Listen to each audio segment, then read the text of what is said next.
Welcome to the K-State Insiders, your Kansas State sports show. Now, let's head into the studio. Welcome to the Insiders. It's Fitz and Cole and Gills and Big B today. We're going to go with this lineup for a while. Just make it nice and easy on me. Nice and easy, just like Ryan Gilbert. Gilbert, your hair looks great. It's an inside joke for anyone who realizes his hair is a mess. He's got more hair than I do, if you haven't noticed, and he doesn't keep care of it at all. It makes me very angry. That's it for the Insiders. Glad we could talk to you about Gilbert's hair. So we got a lot of stuff today on the Insiders. We're going to talk about a little hoops, a little football, and this will be the one spot where I'm going to have comments on Dylan Edwards. I think the other guys will too, and his departure. But let's start here. I got a text from Cole that was the sleepiest Kansas State press conference he's seen ever. And then I proceeded to yawn through my power talk because I was sleepy. Cole, what was it about that Chris Klieman press conference that just seemed so meh? Yeah, it was weird. It was so weird because usually after a bye week, you would be rejuvenated. At least that's what, Chris Klieman has been the last few weeks. And I really normally don't put a lot of stock into a press conference because it's just another thing that the coach has to go do. And, Chris Klieman's been very, very open during his press conferences. He tells you what's on his mind. Very rarely does he, skirt around any questions. And he didn't do that today, but it just kind of felt like a Monday, right? Like that was kind of just the best way that I can describe it. Like how every single person watching this video felt at work today is how Chris Klieman felt at his press conference. He just kind of had to go through the motions. And, I don't think that's any indication on how the team's going to come out on Saturday against Oklahoma State. At least as of right now, I don't think that, but it was just different. And, let's not lie to ourselves, guys. Like playing Texas Tech, having a bye week, and then having to get hyped up to go down to Stillwater to play arguably one of the worst teams in all of Power 5 football. I know that we say you got to get fired up every Saturday, but it just doesn't feel the same as it did, just a few short days ago. Yeah, Big B, is it hard? It's Oklahoma State, and with all respect, they're playing hard, they're trying, but they're just not very good. And right, my fear is that this team is just going to kind of sleepwalk into the game like they've done in past games. I mean, look, here's the thing. You can knock them out quick if you go in and beat them up early, but they won't quit. That's the whole thing, Fitz. They're not going to quit playing the game. So Kansas State needs to go and play the football game. And to be honest, it's going to be a litmus test to see how good we actually are. I'll be honest about that because we're more talented. There's no question. We have better football players. But if you don't go play, it'll be a 4-quarter game. We've seen Oklahoma State put up a fight against teams. Now, eventually those teams end up, whipping them in the end, but they just don't give up, which is a testament to all the players and the coaches on that coaching staff. But K-State's a better team. But, yeah, it's hard. It is hard, but it would be more difficult if the season were going the way that you wanted it to go. Because the season isn't going the way that you want it to go, now it's like, do you want to get embarrassed? Because if you don't come out and play football, you're going to lose, and then you're going to be embarrassed. That'd be really embarrassing. That'd be really bad. But Ryan Gilbert, did you learn anything new? Okay, we found out Austin Romain's out for the season. J.B. Bradley sidelined. Klieman thinks he'll get him back. I'm almost wondering if he's thinking bowl game on that. And the Dylan Edwards thing, which he briefly addressed and we'll get into. Was there any other news from that press conference? Did the players say anything of substance? No. However, there was not much you could ask after a bye week, after a pretty handling defeat to Tech, and what Big B mentioned, a game that, shouldn't, maybe a game you're supposed to win, maybe won't be as exciting as other Big 12 games. But as Cole was kind of mentioning, the vibe of the Klieman presser, right, Fitz? I believe it was last week or 2 weeks ago on a questions podcast, we were asked, is it getting to the Bruce Weber level of excuses. And there were just a couple sprinkled in on a Monday that you don't like having 3 buys and it gets you out of your rhythm. And you've got Jet Deneen running scout team running back. They're just I don't know if excuse is the right word or not, because is it valid? It absolutely can be. But to even bring it up is seeking comfort. And there were a couple of those times I perked up today. I actually watched it back before we went live to make sure, I was hearing those things. And yeah, it's stuff that is maybe you can't control it, but focusing on it or giving it any sort of attention, I don't know if that's giving your program or doing your program any good. Yeah, Cole, you picked it up right away, didn't you? Yeah, it was odd. And, I will say this. I would rather him talk about that before the game than after the game, right? Like when Ryan and Fitz, you guys know, like whenever you would go to a Bruce Weber press conference and they'd lose a game they shouldn't lose or they'd get killed, like those excuses would get brought up after the game. And after every loss, I haven't really heard, Kleiman talk about that. It just kind of felt like one of those things where if they were not getting ready to play Oklahoma State, A, there would have been more questions to ask, and B, the conversation probably wouldn't have steered that way. I'm not saying that that's why he gave those answers, but truth be told, really, Gilbert, you hit the nail on the head. Like, what else is there to say? And so it just kind of felt like everything that people bash Kleiman on, the roster limits, the practice time, playing in Ireland, like all these things that fans have just, beat to a pulp. If you were playing bingo, you probably got a bingo within the first 10 minutes because a lot of that was check marks. So, it definitely didn't look good. I'm willing to hold some judgment until after they play on Saturday. But yeah, it felt like one of those Mondays. Yeah, it was just odd. There was no energy at all. I had no energy. He had no energy. Players just kind of went through the motions. I don't know. And I understand what he's saying about the 3 off weeks, but he kind of wanted to have it both ways. He talked about being able to get guys like VJ Payne and others, rejuvenated during off weeks so that they didn't have to miss games due to, just kind of lingering aches and pains and injuries.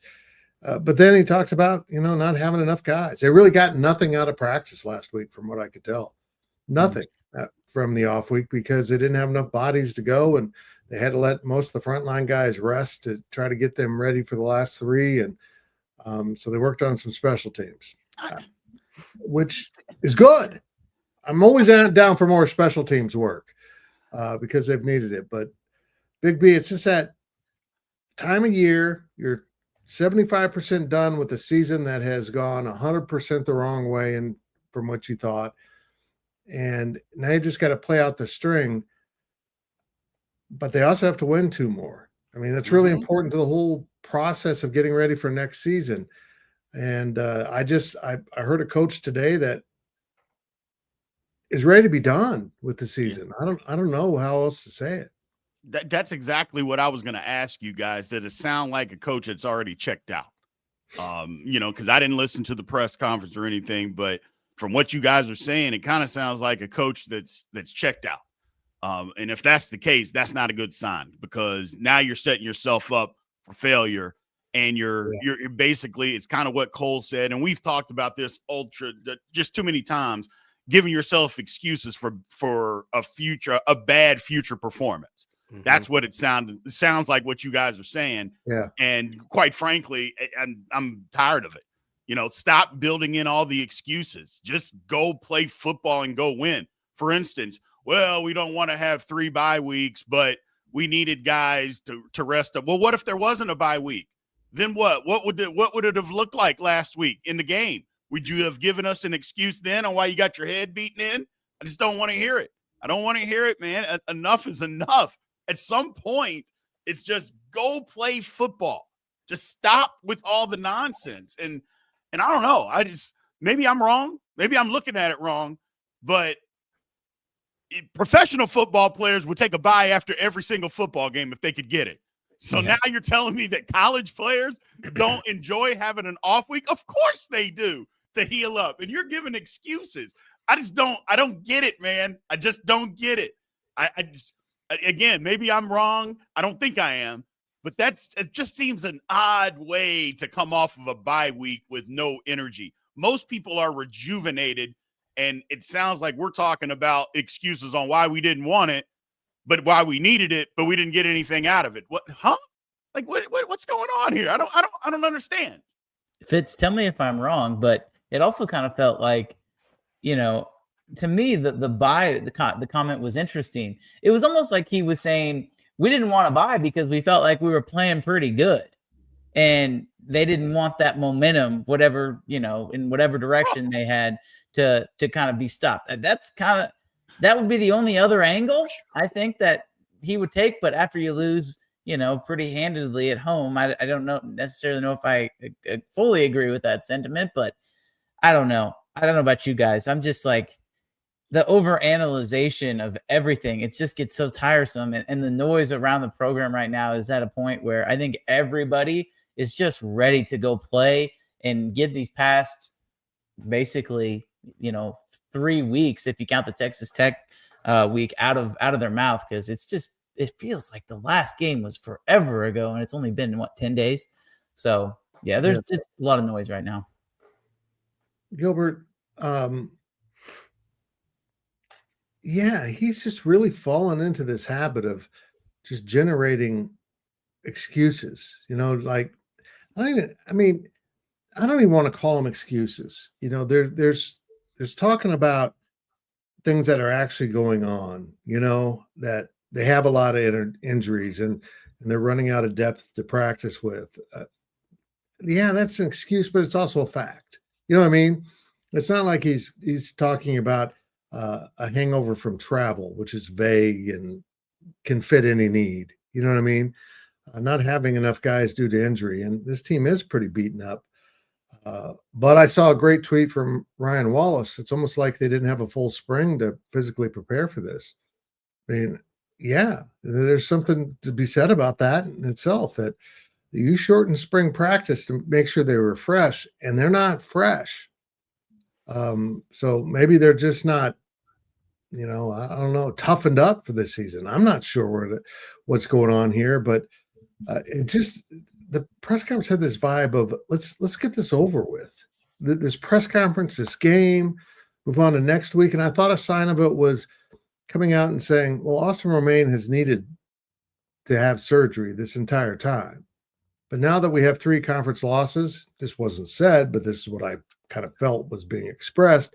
Now that we have 3 conference losses and the idea of us playing for the Big 12 championship is off the table, he's done. He's going to go get his surgery. So I took that as a sign of, screw this season.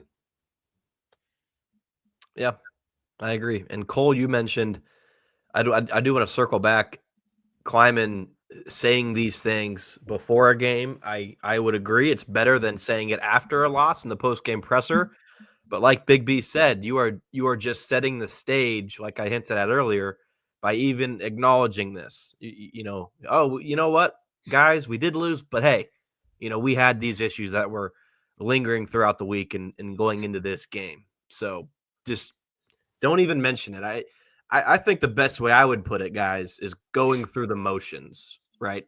Chris Kleiman's still coaching.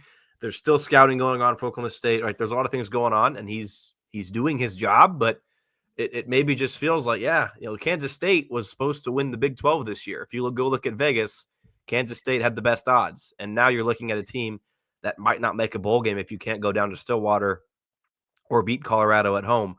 That's a big difference from maybe winning the Big 12 is what your goals were before the year. So deflated, and going through the motions. I don't know if that's too harsh or not, guys, but seems like it's just kind of, we've got 3 games left. Let's try to get to a bowl game and go from there. Yeah, I agree. Let's get this done and move on to the next thing. But I kind of felt the same way too. I mean, it's like I've never been less enthused to go cover a football game in Stillwater.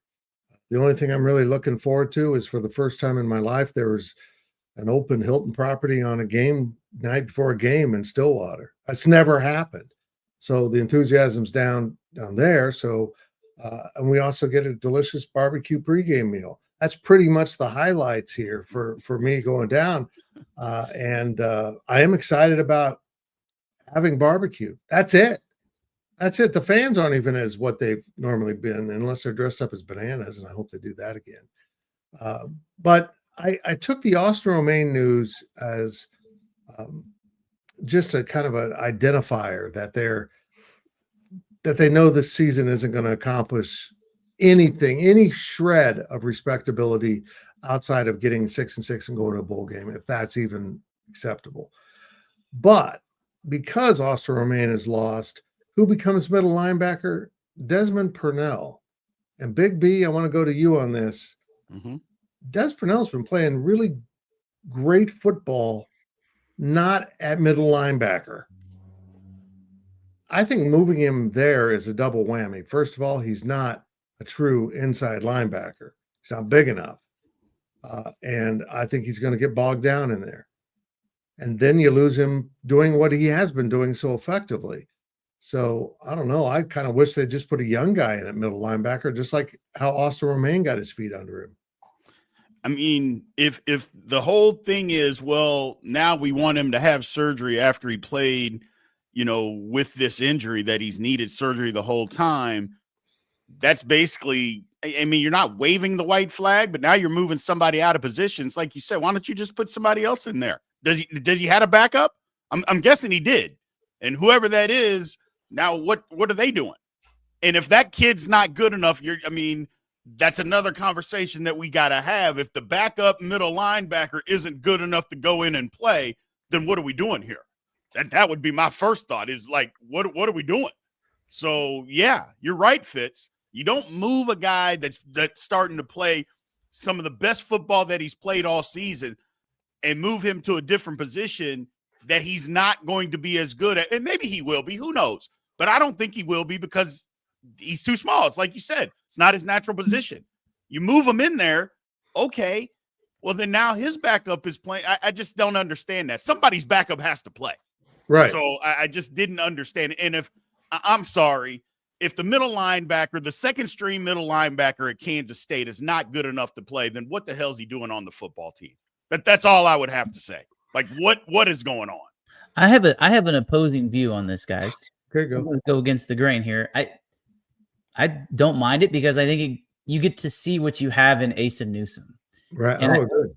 I think that's why they're doing this. And like, we can sit here and say, they're completely out of it. They're waving the white flag, and I don't disagree with that, because I almost wonder if that means they're going to use these final 3 games to really see what they have, right? Like, you're right, Brian. If this guy can't play middle linebacker, then he shouldn't be out there. But they're going to have to find out, because Desmond Purnell is not going to be on the field for 60 plays a game like Austin Romaine was. Like, that's just not going to happen. I could see Desmond Purnell playing some Mike, playing some Sam, and you're going to really start to see what you have in Asa Newsom, because this was a guy who, we all believe this, 2 years ago, like, that was a guy who everybody was talking about. And then he has 2 knee injuries, and it's so hard to come back from those, but he's finally healthy. And so I think this is as much about getting Asa Newsom on the field as it is moving Desmond Purnell. They just have to keep Purnell on the field because he is now the leader of the defense. But I think it's more about wanting to see what Asa Newsom can do, because they still have a lot of hope for him. What I find intriguing is Austin Romaine broke onto the scene as a true freshman after Daniel Green was injured, and they needed someone to come in and play. But that was initially Asa Newsom at middle linebacker. And then he had his first knee injury. And I'm like, why isn't he going back into the middle? I think they obviously see him as the successor to Dez's position. And they want to test him out a little bit, but I'm not a big fan of moving Des Purnell. I'm just going to put that on there. I think that's asking for problems. And Big B's right. Gilbert, if they don't have they've got Bo Palmer, who's been injured, and I get it, but you can't do any better than that at backup linebacker. He didn't even list anyone backing up the middle. Didn't even list anyone. He listed out linebackers for other positions. So, yeah, I'm a little concerned about that spot. Mm-hmm. And Chris Kleiman, Big B, I get what you're saying, and Cole, I get what you're saying. Chris Kleiman's always been the coach to give those younger guys snaps, right? He's not giving them chances. He's giving them snaps. Even if you go sink, you've got to learn to swim at some point. And so we've seen that with a number of guys throughout the last number of years. Is Kleiman doing that right now? Is that what's happening? Or is he waving the white flag on the season? I guess there's really no way to know. He's not going to, publicly say that. Why is Dez moving, right? Why? Whatever the answer to that question is, I think it either favors Big B or Cole one way or another, but I don't know if we truly will ever know that. Big B says he wins. I agree. Well, let's get to the topic at hand here, and that's the departure of Dylan Edwards. I'm going to be honest here. I did a video about this on Friday, and I'm going to take it as someone from above telling me not to post the video when I had upload issues.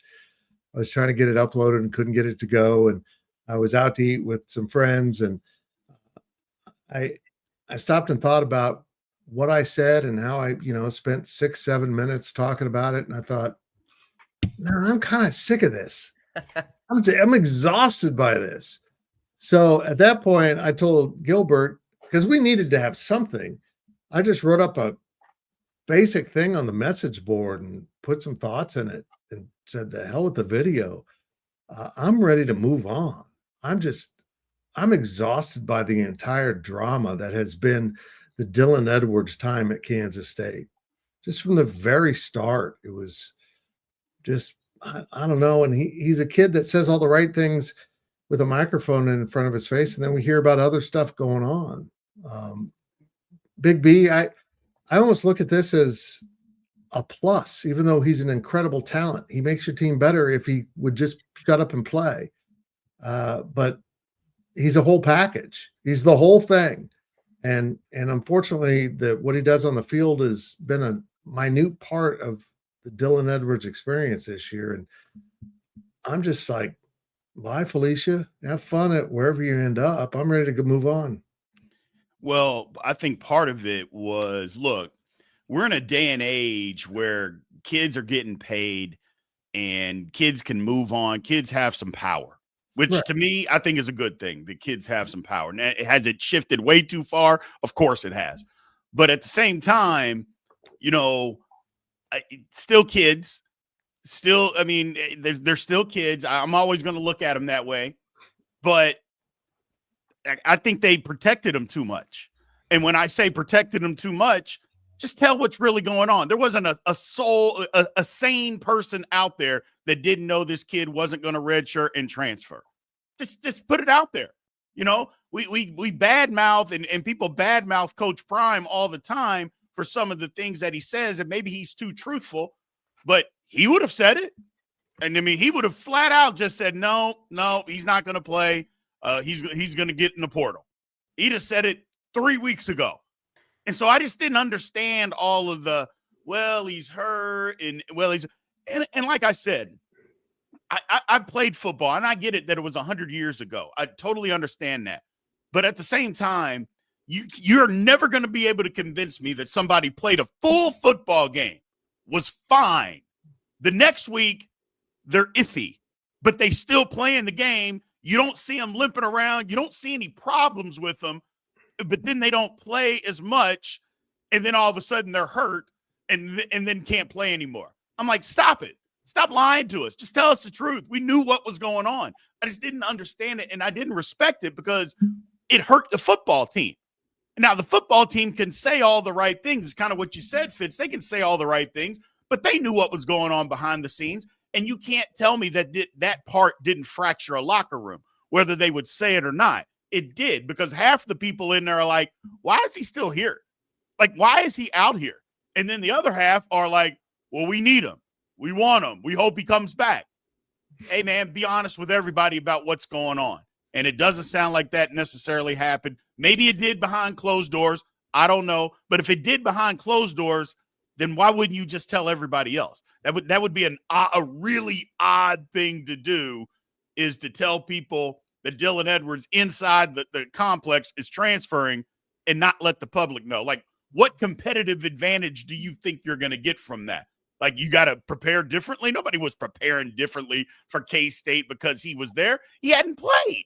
So nobody cared. I don't know. And I'm with you, Fitz. And like, it's time to just move on. It's time to move on and go do something different. But I thought they should have done it. And I said it weeks ago. They should have just moved on and just say, hey, if you can play, great. If not, then we got to move on without you. And I thought it would have been a better move to definitively let Joe Jackson know you're the guy. And you're not going to have to look over your shoulder. You're going to have to play, but you are the guy. We're moving forward with you. And to even let the whole football team know, hey, this is what's happening, and just move on. And it doesn't sound like that happened. Gills, your thoughts? Only thing I guess I would add, great stuff, Big B. Only thing I would add is kind of piggybacking off of what we said earlier with Dylan Edwards, or I guess Jet Deneen and Mikey Bergeron having to play scout team running back, right? That's because Dylan Edwards is out of the program. That didn't just happen out of thin air, right? Dylan Edwards was a guy that you recruited out of high school, committed to you, went away from his word and went to Notre Dame, or decommits there and goes to Colorado and then enters the portal. Was the writing not on the wall when you brought him into your program in, I guess, the second place, not the first place, the second place? You should have at least known, yes, we can handle, this is going to be a good fit, coaches, player, right? If you're going to bring in a guy and you have that much information on him, it better work out. This wasn't a chore situation. I know coaches talk and there's relationships everywhere, but it's frustrating to see a chore leave the basketball team last year. But Big B, like you said, hey, he left earlier than later. Correct. It was in December of last basketball season, but that was a guy that you probably don't have as much familiarity with, right? And I also didn't hear Tang really create many excuses or talk about a lack of depth in the paint last season. Now you've got Chris Kleiman and his staff had years of knowledge and information that this could potentially happen, and it did. And then also, we don't have enough guys at the running back position. This is the problem that you allowed to happen. I agree. From a recruiting standpoint, Cole, this was an awkward recruitment from the very start. A father was heavily involved. The father is a former Kansas State player. And now it seems like everything that happened with the Edwards situation has repeated itself with the Dunnigan situation. I mean, it's almost an identical situation, other than the young man didn't commit to K-State. He committed to Kansas and now has done the same thing. He switched to Miami. There have always been parents heavily involved in their children's recruitment. I think they should be involved. I'm not saying they shouldn't. But now that money is a factor, that's where I was going. It's gotten completely out of hand. The way some of these parents are behaving, and I'm not specifically talking about the Edwards or the Dunnigans, but in general, it has just gotten ugly out there, and they're basically demanding head coaches bow down to their child. And I wouldn't put up with it as a coach. I wouldn't want to deal with any of this. Is this football now? You have to put up with this crap too? Feels like it. But it only feels like it if your team is 4-5. K-State's 8-1? We're probably not having this conversation. And I look at it like this, guys. K-State, Gilbert, I'm going to probably push back on basically everything you've said. I don't know if you're placing blame on K-State for this or not. I look at it like this, guys. K-State easily could go to Dylan and say, hey, here's the medicals. Here's what we have. This is what the medicals are saying. Are you good to play? And if the answer to that question is yes, I'm good to play, then you're expected to play. If the answer is, well, I don't know if I can go, and it becomes a pain tolerance thing, K-State is at the mercy of Dylan Edwards, because if he feels like he can play, they're going to use him. Everybody is on a 1-year contract now in college football. And so if you think that a guy might transfer, it's very easy for us to say, okay, then kick him off the team. I get that. But Chris Clement talked about it at his press conference today. There are guys in that locker room who every single person is going to leave at the end of the season. And a lot of those guys are probably still playing because they need to win to keep their jobs. That is the dirty secret about college football. Everybody has to win in order to get their next job. And if Dylan Edwards playing helps, I'm just going to throw a name out there, Matt Wells keep his job, then they're going to want Dylan Edwards to play, even if he's going to leave at the end of the season. So the minute Dylan Edwards is cleared to play, I'm not saying he was cleared to play because obviously there were some medical issues that were going on. He was hurt. Let's not get that twisted, guys. Like, he was hurt. How bad was he hurt? That's the question. Yeah. And if K-State thought that he was good enough to play and Dylan said, I'm not going to play, I'm going to redshirt, K-State's going to say, then no, you're not. You can leave. And to me, that's what feels like it happened. And if you go back to our YouTube channel, and I want to say it was after the UCF game, like, Dylan talks about his injury in Dublin. He says, I hurt myself. So take that for what it's worth. I'm not gonna sit here and accuse a kid of doing whatever, people on all sorts of social media have said. But when he says, I injured myself, you can go back and look at it. That's a direct quote from Dylan Edwards. That should just kind of tell you where this whole saga started and what it's been like. So, I have a lot of thoughts on this. And K-State was at the mercy of Dylan. And I've been told by people that Dylan didn't really want to leave, but I almost kind of feel like this was a necessity for both parties, because I don't think you can keep a kid like that who doesn't want to play and doesn't have his mind made up around. You're either all in for the rest of the season or you're all out. And K-State obviously made the decision. Would they have liked to make the decision sooner? Sure. But I still think they would rather have him playing than not be on the team. I hope at some point he realizes that bad things aren't happening to him. He's letting them happen. He opened the door to this entire disaster of a season by fielding a punt he shouldn't have fielded.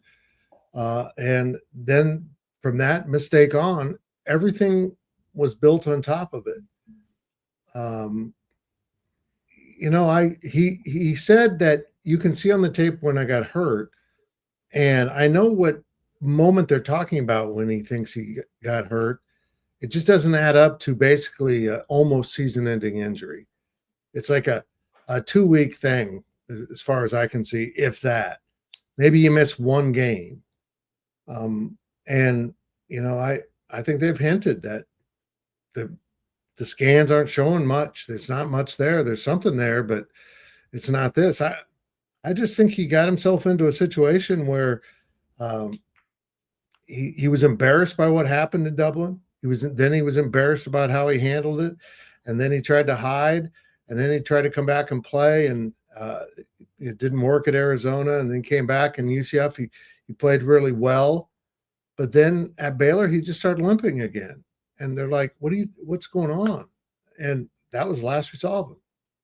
That's a long time ago that this drama has been going on inside this locker room, and it went on last year. And I remember when I brought it up.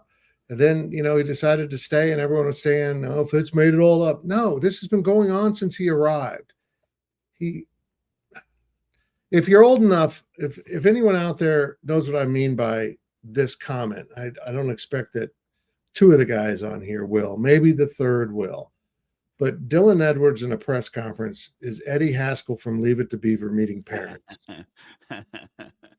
Gee, yes, I really do play hard. I just have to focus on my teammates and what's best for everyone. And then as soon as he walks out the door, it's a completely different personality. That's hilarious. It's what I got the vibe from him all the time. So anyhow, I'm ready to move on. Are we ready to move on as a group here? Close the door. Dylan, thank you. Saying adios to Big B. Oh, yeah, Big B's got to take off. Yeah. Okay. Get out of here. No, I appreciate you all giving me the time. I do have to leave, but before I go, I want to say this, and I want to take up some time in the show. And thank you guys for giving me the opportunity. First of all, Fitz and Gilbert sent me a birthday video that meant the world to me. My birthday was a couple weeks back, and you guys really made my day. So I just wanted to take the time to tell you guys how happy, because I was down in the dumps. You guys know why I was down in the dumps. But either way, I just want to tell you I appreciate it and thank you, and I love you guys. Thank you, brother. Love you Big too. B. So I appreciate it, and I will talk to you all soon. I hope Here we Gilbert go. did Trump as his video. Nope, didn't. He's out. It's out. Had to stay. Just bring in the studio cam. Dude is working really hard. Dude looks like he watched the press conference recently. He looks like Gilbert on a Saturday night after the basketball game, somewhere like at O'Malley's. Where was the photo at that you sent me? O'Malley's. Okay, yeah. See, I know what's going on here. Cole, did you take that? Nah, I think so. Yeah, the GoPowercat staff was There we out go. in full force. No, it After, well, minus the boss. The boss was probably in bed somewhere. It was. I Yeah. was. I got home, I got things done, and I went to bed. And I'm thinking, you send this photo, and I've been in bed for a while of you guys out of the bars. And I'm like, what the hell has happened to me? What? It was a great photo though. If people listening, when you send something in a group chat and you're like, this is great, everyone's gonna start responding and it's getting a bunch of upvotes or hearts or thumbs up. No. Got no traction in the GoPowercat chat. I was really disappointed. No, you were in it. Nobody cares about that. But you covered basketball with us on Saturday night. That's why Cole was here. That's right. That's true. You brought should I say little lady? I mean, is it public knowledge now? But yeah, there was a significant other in tow at the game. So, Cole, what were your thoughts on this K-State team? I was really interested to watch him in person because, I watched that game on Tuesday night and the first 10 minutes, right? It's not very inspiring. There's not a lot the first 10 minutes of that first game that really got you excited. And then they just turned it on in the last half hour. And so that was really cool. But I was mostly excited to see them in person because, it's really hard to judge a basketball team until you watch them in person. Basketball is so dependent on the opponent, meaning you could play the worst team in the world and you could win by 30 points. And then you could turn around and play an average team and you could lose by 20 points. But because that team was so bad, you looked really good. So I wanted to see what this team looked like. And guys, I'm really impressed. Like the second half, and I'm sure we'll get into specifics, they just kind of got bored, I think is the best way of putting it. Like they kind of played with their food because it was like, it doesn't matter what Bellarmine did. K-State had a response and they'd turn the ball over. They get a little sloppy. Bellarmine would they'd go on a little mini run and then somebody would hit a 3-pointer and that would be the end of it. It was like, okay, we're just going to keep you at arm's length. And they won by 27. And so like, I was really impressed. I want to see them against Cal because I think there's still more in the tank, but yeah, I have some questions, but like, I don't have a lot right now because I walked away pretty satisfied from those first two games. Gills, this team is so different than the past couple K-State teams under Jerome Tang, and Cole brought it up there. They weren't playing very well on the defensive end or rebounding, and they're not good at those things. And at least you can get better at those things. It's harder to get better on the offensive end, and they're exceptional on that end. Because every time Bellarmine would make a little push, someone would just go, okay, I'm going to score. I mean, it was last year we'd watch them struggle for minutes upon minutes to try to score. It was like the ball wouldn't fit in the basket. And now they just go down and someone just flips up a three from 23 feet and it goes in, or someone drives in the paint. And this team is so advanced offensively. It's the best offensive team he's had. Yes, including the first year, I think. They've got some dudes that can flat out shoot it. But Gills, if they don't learn to play some defense, rebound, and stop the turnovers, it's going to be a circus all Big 12 season. Well, I don't know if it's to win games, you have to score more points than your opponent. That's sports. Kansas State, you might see a lot of shootouts this year if the defense doesn't improve. But over the last couple of years, especially the last 2 years, right? Kansas State needed to play a close to a perfect game to win. Right now, even if your defense is flawed, offensively you can win games. You can truly do that. I know K-State went down to, was it Texas Baylor back-to-back in Tank's first year and put up like 100 points back-to-back games and won that way. Was that sustainable for the full year? It really wasn't, right? Now, Kansas State now, I'm not saying you're going to see 3 digits every game, every night, but that's probably more likely that you can actually win in some of those shootouts where, yeah, your defense isn't great, but there is a long season ahead for that defense to improve. And, Tang mentions how Matthew Driscoll came in and it was all offense. And now recently it's more, defensive centric and in terms of practice and just getting better. Right. So to this point, there has been more emphasis put on offense than defense. So if you want to look at it, glass half full, totally fair. But it really is funny, guys. We talk about Chris Kleiman and his press conference from Monday and maybe the lulls inside of veneer that we're seeing. Jerome Tang, after beating Bellarmine, right, is telling us that he has to learn and accept the fact that his team is just going to be, what were his words, that they're just going to score or they're that good, right? He's frustrated with himself when Kansas State's up by 20 and he's not smiling and he's mad at his team. He's pissed off at his team when his team's up by 20. That's how Jerome Tang's feeling right now. I've said the last couple of years, heading into the years, that, it looks like an NCAA tournament team. Ryan Gilbert has been very wrong on back-to-back years, but this team, let alone what Cole or Fitz or myself, what we think, this coaching staff, Jerome Tang is so much more at ease right now. He is having a lot of fun with this group. And sometimes to see the sunshine, you got to go through the storm. And I think maybe not the storm, but the issues with last year was it wasn't the right group of guys, if we can be blunt about that. It wasn't the right group of guys. Now you learn from those mistakes, the guys that you bring into your program. I mean, heck, a couple of, 3 professionals that come in from overseas that know how it is done, regardless of how much Doreen Buka plays, regardless of how much Kostic and his defense can improve. We'll see how much he can get on the court. But Elias Rapique, he's going to be a playmaker. They've got dudes that, and I'm sorry, I'm rambling here, guys. PJ Haggerty, we haven't seen, according to Jerome Tang, right? He mentioned this after that Bellarmine win. We haven't even seen PJ Haggerty scratch the surface, what he's capable of doing in that K-State jersey. But that backcourt is, I don't want to say it's as good as any in the Big 12 because the Big 12 is really damn good, but it is a backcourt that can go toe-to-toe with, I would say, just about anybody in this league. It's impressive. And I think Nate Johnson's going to be a fan favorite because not only can he play and score, but he's a bulldog. He's out there busting his ass and, excuse me, he's 6'3", but, plays as almost as a forward because he's so strong, but he can shoot it. He can pass it. They went out and got some good parts, but I think the key here is Matthew Driscoll. I really do. Cole, he brings a whole new sense of energy and life and positivity to the coaching staff. Not that the staff wasn't positive before, but I think there was some tension at times in that room, and Driscoll, just his demeanor and his energy just kind of evaporates all that, I think. It does. And he's a really good coach. Yes.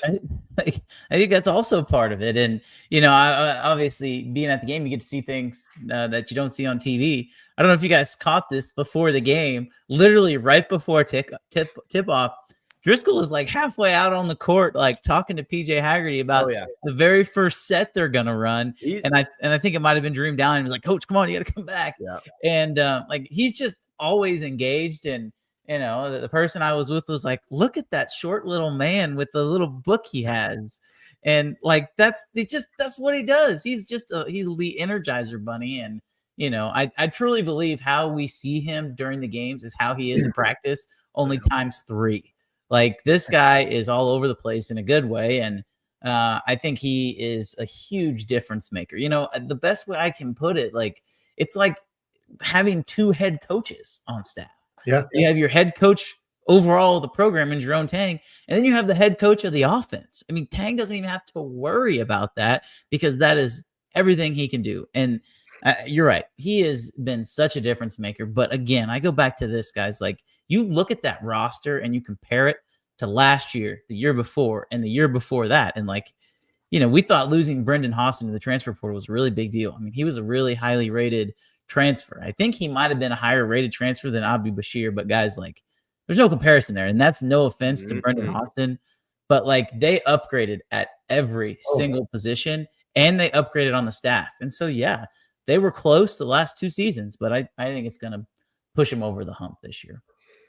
Matthew Driscoll's he's not used to not being a head coach. You can absolutely see that, Cole. Like you mentioned, most assistants, respectfully, you sit down and during the timeouts you do your coaching. No, Driscoll's wired a little bit differently. He spent 15 years at North Florida. He is, and I noticed this right from the first exhibition against Mizzou. He is a very, very active coach while the game's being played, in the huddle, you name it. But I think that's good. Jerome Tang is letting him do that. Great. Yeah. That's a really good quality to have as not just a coach, but as a boss. Let your guys do what they're good at. And that's what he's letting Driscoll do. Yeah, that's why Ryan Gilbert does my laundry. I think at some point there's going to be a book written on how to use the transfer portal because you can go find talent, but that's not everyone can find talent with the portal. It's about putting pieces together that fit. I'm absolutely amazed what Texas Tech has done with the transfer portal. That has so many opportunities to go bad. And that's why we were all hesitant to predict greatness for them. We knew they were talented, but you look around the country and the portal can bring you problems as much as solutions. And it's worked for them. Last 2 seasons at K-State, it hasn't just been a lack of talent. It's been a lack of sense of unity in team. Too much in it for themselves. This group doesn't seem that way at all. They seem just completely bought in. It's almost as if they paid extra attention to character this time around and who would buy in. And it starts with PJ Haggerty. He's clearly the star of this team, but he doesn't carry himself that way, doesn't demand the ball, doesn't demand attention. He just goes about his business and plays basketball, and look at the end of the game. He's got the most points again. He's got 10, 11 assists too. Yeah. He's happy to share the rock. It's not just about him. Yeah, it's going to be a fun basketball season. Where they end up, I'm not sure, because again, the defense and rebounding and turnovers are not where they need to be. How much better can they get? How much better do they need to get in the Big 12? Those are things I don't know right now. I'm curious. I think this conference is going to be as good as ever. There's just some amazing players. I think what we're seeing right now is the Big 12 is maintaining its basketball greatness while other conferences are probably sinking more and more money into football. Maybe that's the right decision. I don't know, but I think this is going to be a Big 12 dominant college basketball season. I'd like to real quick circle back earlier. The players that got brought into this program, like you mentioned, Fitz, and we're talking a lot about Matthew Driscoll. I am hesitant to even bring this up because I don't want it to take away from anything that Driscoll has done or is doing. But guys, before Driscoll even got to Manhattan, this team was already set up for a better season. Yep. Just based off of the characteristics and the personalities, the work ethics of these players. At Media Day, was it Tang or Driscoll was talking about? It was Tang. They're routine oriented. They get up every day and they make their beds and they do things. And last year's team just didn't really have that. Like the little things that this staff is looking for off the court, regardless of what Driscoll brings, and it's tremendous what he has brought. But before Driscoll, it was in early June, I think, is when it was released that Driscoll was brought on. Right? There's a lot of movement. A good chunk of your roster's done at that point in the portal. So before this was official to the public, right? I'm sure that was in the works for a little bit, but before it was finalized, you had your core group that was going to give you a much better chance to win games just off of their attributes. Obviously on the court, yes, I think a lot of people well, everybody would take PJ Haggerty over Doug McDaniel, but you got to remember Haggerty didn't come on until later. So there was still some work to do after, post Matthew Driscoll. But before he arrived, it was already set up for a much better season right then and there. And I'm going to say this, guys. I've been calling for this. I called for this after last season. Not a single Power 4 transfer this year. Let's not Not a single. Sorry, what? Power 4 transfer. Not That a came single, into K-State. Yes. Okay. Yeah. Not a single Power 4 transfer that came from another school to Kansas State. I go back to Jerome Tang's opening, meeting with the team. That ultimately, two guys stuck around. They didn't embody what he wanted, right? Guys who could get it out the mud. That's what he described. He wants guys that can get it out the mud, and they have those guys. Nate Johnson, that is one of those guys. PJ Haggerty, I get he came from Memphis, and they've been really good, but that's a guy who can get it out the mud. Abdi Bashir, same thing. Like, they have those guys, and I look at their schedule, and maybe I'm jumping the gun here, but Cal's going to be a formidable opponent. I think K-State would be a favorite in that game, maybe double digits, maybe not. And then, they have a chance here to go on a decent run, right? Like, I think Tulsa, that's a game obviously they should handle. And then they go to Kansas City, where they will be playing essentially 2 home games, right? I know Nebraska is much improved, and they got to beat Mississippi State. That's not going to be an easy task. Mississippi State's been solid the last few seasons, but you're essentially playing 2 home games in Kansas City. Like, I don't think it's out of the question that K-State can go on a nice little run here and really get some wins in the non-con before it gets tough with Indiana, Seton Hall, and then Creighton with a few other cupcakes mixed in there. But, like, they have a chance here to get off to a really, really good start. I agree. I totally agree. Women are off to a good start. They're fun to watch. Shout out to the coaching staff, Jeff Mitty and his crew, for a total rebuild, an absolutely amazing rebuild.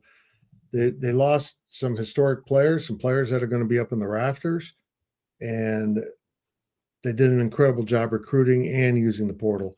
I think that's going to be fun. And volleyball even knocked off another ranked team. Volleyball seems to be destined to make the postseason this year. It's outside of football, it's been a pretty productive year, but as we said, they're still eyeing a bowl game. I'm hoping for a bowl in Texas, so we can just drive. If it's the Frisco Bowl, I'll take it, man. I'll take it. We'll go down and see Big B and hang out in Frisco. That sounds like a good time to me. I don't know if it's a good time or not, but anyhow. But you'd have to be with me, so it probably wouldn't be a good time. Yeah. I was talking to Derek Young today, and we were worried that if they go to Shreveport, that Shreveport won't have self-driving cabs. So we won't be able to recreate the media party night, the 3 of us in a Waymo that took the long way around Phoenix and got scared of a sprinkler. I was going to say, as long as the sprinklers are turned off, we'll be fine. Just make sure there's a citywide ban on sprinklers when we're there. Yes, I like it. Water hit the windshield of that Waymo, and boy, it was done. I'm pulling over. This is a disaster. Well, water hit the windshield of K-State football early on, but we're plugging away to the end of the season. Be very interested to see what type of effort they put out in Stillwater on Saturday. Gills and I will be there to cover that. Then it's off to Utah, and then close up shop for the season with Colorado.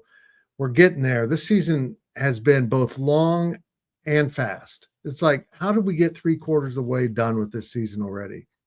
It's absolutely, look at dudes. That's a good stretch. That's a good note to leave on right there. Dude's like bored with us. Cole, any final thoughts here?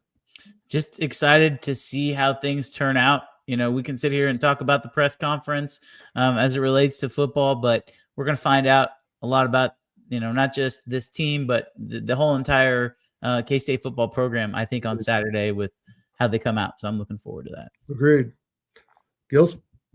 Yeah, Big B mentioned it, right? Like, the way you play against Texas Tech is one thing. How you measure up against the Big 12's best. How you play against the Big 12's worst can tell you a lot more about your team and how much, I don't know, dominate or bully them. But, right, if you go out and you show them who's boss, All right. I'm bought back in for the last couple games. Let's go bowling. Okay, that's it for the K-State Insiders. Appreciate everyone watching.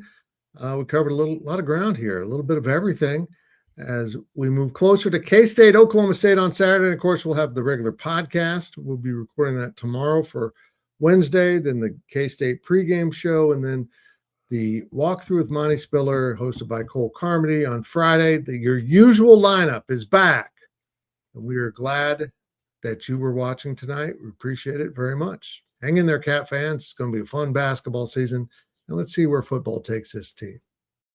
Thank you for watching the K-State Insiders. This has been a GoPowercat.com and Spirit Street production.